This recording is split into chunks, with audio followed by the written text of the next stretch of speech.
কোনো আবার প্রতিবেশী দেশের কোনো গরু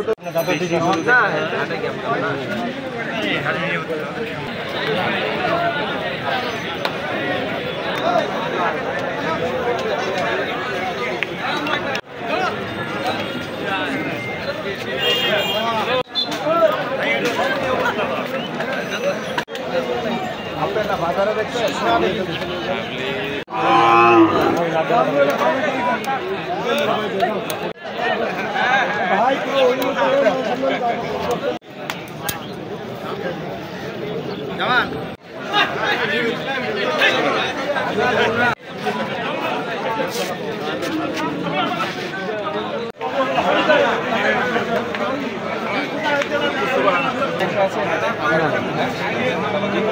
এইটা ঠিক আছে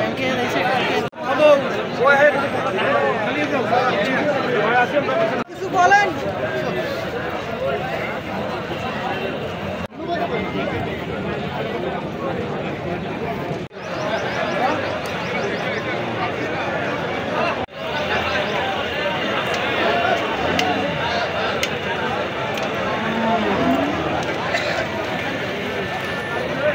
আমরা কোরবানিকে সামনে রেখে আমরা আগে জেনেছি যে সরকার ঘোষণা দিয়েছে যে পর্যাপ্ত পরিমাণে দেশজ পশু মজুদ রয়েছে।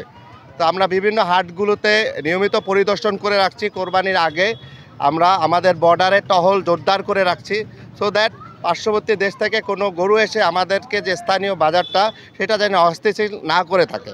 এছাড়া আমাদের গোয়েন্দা তৎপরতা আছে, বিভিন্ন হাটে বজায় আছে, স্থানীয় প্রশাসনের সাথে যোগাযোগ আছে, স্থানীয় খামার ব্যবসায়ীদের সাথে আমাদের যোগাযোগ আছে যে কোনো হাটে যদি আমরা কোনো ধরনের ইন্ডিয়ান গরু বা অন্য দেশি গরু পেয়ে থাকে, যেটা আসার কথা না, সেটার সাথে সাথে আমরা জানি প্রতিরোধ করতে পারি। তো আলহামদুলিল্লাহ এবার বিভিন্ন গরু হাটেও আমরা দেখেছি, আপনারাও দেখেছেন, কেউ বলতে পারবে না যে কোনো পার্শ্ববর্তী দেশের গরু এসে আমাদের গরু বাজারকে অস্থিতিশীল করেছে। রেদার এখানে যে পরিমাণ গরু উঠেছে তার তুলনায় ক্রেতা কম পাওয়া যাচ্ছে।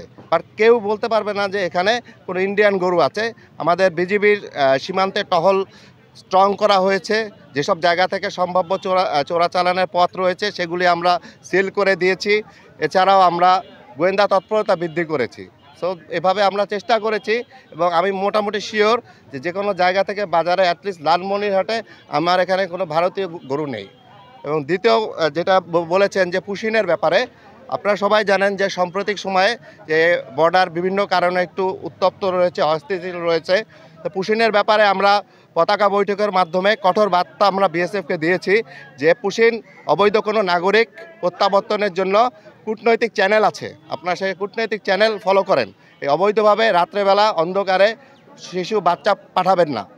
তো আমরা যে হিসাবটা চেয়েছেন, আমরা 24 জনকে নাগরিককে, বাংলাদেশি নাগরিককে পরিচয় পেয়েছি এবং আমরা বালারহাট সীমান্ত থেকে কূটনৈতিক উপায়েই তাদেরকে নিয়ে স্থানীয় প্রশাসনের মাধ্যমে তাদের পরিবারের কাছে হস্তান্তর করেছে। কিন্তু অবৈধভাবে যে 2-3টা পুশিন অ্যাটেম্প হয়েছে, আপনারা সবাই জানেন যে 23-24 তারিখের দিকে আমার লালমনিরহাট সীমান্তে যে কয়টা হয়েছিল সে কয়টা আমরা সাথে সাথেই আমরা ওখানে স্থানীয় জনগণ, প্রশাসন এবং যে আইন শৃঙ্খলা বাহিনী রয়েছে তাদের সহায়তায় সেটা আমরা রুখে দিয়েছি। এবং আমরা সেই পুশিনের ব্যাপারে আমরা বিএসএফকে কঠোরভাবে বলেছি যে এভাবে অবৈধ পুশিনে কোনো অবাংলাদেশিকে আমরা বাংলাদেশের ভূখণ্ডে অ্যালাউ করব না। কোনো বাংলাদেশি যদি হয়ে থাকে আমাদের পরিচয় দেন, পরিচয় আমরা নিশ্চিত করে তাকে সম্মানে আমাদের বাংলাদেশিকে ফিরিয়ে নিতে কোনো সমস্যা নেই। কিন্তু এই রাতের অন্ধকারে এভাবে পুশিনটা কোনো ধরনের ভাবে, এটা আইনগতভাবে বলেন বা নীতিগতভাবে বলেন,